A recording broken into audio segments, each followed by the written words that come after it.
అని చెప్పి కనీసం ఎంత ఘోరంగా రైతులను ఇబ్బంది పెట్టిరో మర్చిపోయారా నేను అడుగుతున్నా.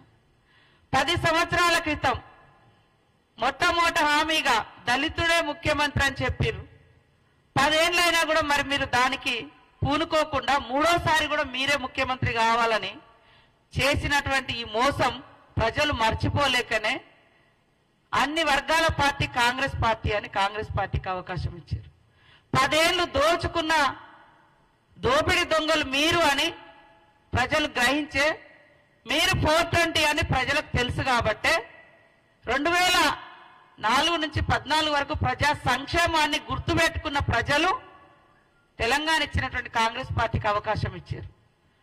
ఎందుకు తట్టుకోలేకపోతున్నారని మేము అడుగుతున్నాం. ఇవాళ ఒక ప్రజాస్వామ్యబద్ధంగా జరిగినటువంటి ఎన్నికలలో మెజార్టీ మాకొస్తే తెల్లారి నుంచే కూలుస్తాం పేలుస్తాం ఇని చెప్పేటువంటి మాటలు ఎందుకు ఇంత దురహంకారం మాటలు, ఇంత ఇట్లాంటి దుర్బుద్ధి అని మేము అడుగుతా ఉన్నాం. కాబట్టి 420 మీరు ఇచ్చినటువంటి హామీలు అమలు చేయకుండా 10 సంవత్సరాలు ఇష్టానుసారంగా గడీల పాలనను గల్లీ బిడ్డల మీద రుద్ది ఎంజాయ్ చేసింది మీరు. మేము అధికారానికి వచ్చిన మరుక్షణం నుంచే ప్రజల కోసం ఎలాంటి అభివృద్ధి కార్యక్రమాలతో పాటు ఇచ్చిన ప్రతి హామీని అమలు చేయాలని ఆలోచిస్తున్నది మా కాంగ్రెస్ ప్రభుత్వం.